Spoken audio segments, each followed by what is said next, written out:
Still patrolling Gotham's rooftops every night. You look like you haven't stopped moving in weeks. I've been watching the city from up here, keeping an eye on things from the quiet places. The dead have their own perspective on Gotham. How's the family doing? I heard Robin's been training hard lately. Must be good having someone to pass your skills to. Good to see you. Robin's improving every day, learning faster than I expected. Alfred keeps reminding me to let him be a kid sometimes, which is fair. The city's been demanding lately, more than usual. I come up here when I need to think clearly.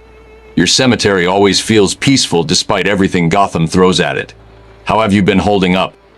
The crow brings me back when justice needs doing, then I rest until I'm needed again. It's not life, but it's purpose. Shelley would have liked that I'm still protecting people, even like this. But you didn't come to the cemetery just for peaceful thinking tonight. Bruce, I can tell when you're working through a problem. What's weighing on your mind? There's a spirit of vengeance called Ghost Rider operating in different cities. He's bonded to human hosts and punishes the guilty with hellfire and something called the penance stare. Makes people experience all the pain they've caused others. Sounds similar to what you do, actually. But Ghost Rider doesn't distinguish between petty criminals and mass murderers. Everyone guilty burns the same. A spirit that punishes without measuring the crime against the punishment. I understand the appeal of absolute justice after what I've experienced. When you've been murdered and dragged back to settle scores, mercy becomes complicated. But there has to be limits, Bruce. I only went after the people who killed Shelley and me. Ghost Rider sounds like he'd burn someone for shoplifting if they felt guilty enough. Exactly. His power is tied to guilt and sin, not actual proportional justice. Someone who jaywalked but feels terrible about it could suffer the same as a serial killer. The penance stare doesn't measure intent or circumstances. It's just raw retribution based on the target's own guilt. I need to stop him if he comes to Gotham. But fighting a spirit of vengeance isn't like fighting normal criminals. You can't punch a spirit into submission. Trust me, I know how this works. The crow that brings me back isn't something you can fight with gadgets or martial arts. It's beyond physical. Ghost Rider is probably the same way. You'd need something that affects the supernatural directly. Have you talked to Constantine or Zatanna? They handle magic better than you or I do. I've consulted with both of them. The plan involves creating a sanctified zone using blessed materials and specific religious symbols from multiple faiths. Ghost Rider is a demon, which means holy ground and sacred objects weaken his power. I've mapped out 12 locations in Gotham where we can establish these zones. If Ghost Rider enters, his connection to his host weakens, and we can separate them temporarily. Separating the spirit from the host is good, but what happens to the person underneath? The hosts don't choose to bond with Ghost Rider usually. They're victims in their own way, possessed by something they can't control. If you rip the spirit out without a plan for the human, you might just kill them. Their body might not survive losing something that's been keeping them alive. Let's get Robin's input. Ghost Rider judges people based on guilt, but guilt isn't the same as being actually guilty. Innocent people feel guilty all the time for things they couldn't control. Survivors feel guilty for living when others died. The penance stare would destroy them even though they did nothing wrong. That's Ghost Rider's biggest flaw. He can't tell the difference between genuine evil and trauma.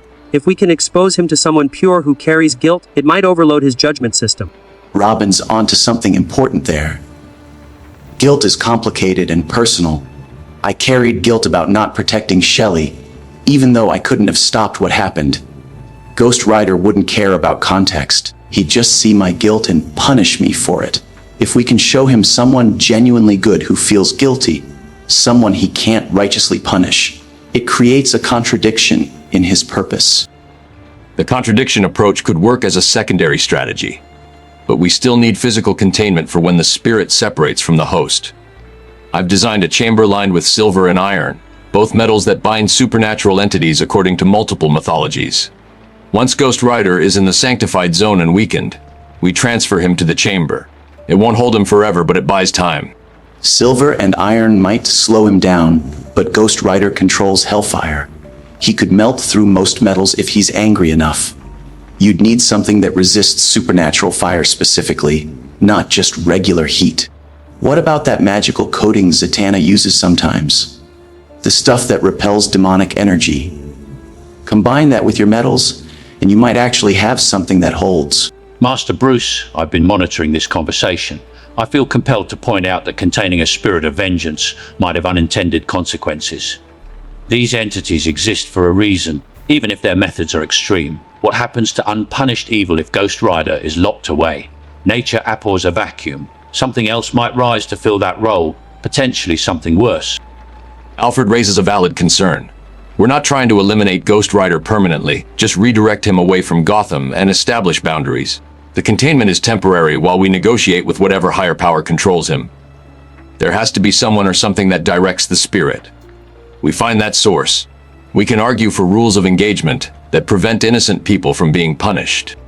Negotiating with cosmic forces of vengeance. That's ambitious even for you, Bruce. But I understand the thinking. When the Crow brought me back, there were rules. I could only go after specific people. Ghost Rider should have similar limits. If he doesn't, then someone needs to give him those limits. I'll help with the sanctified zones. Protecting the innocent from misdirected justice is something I understand completely.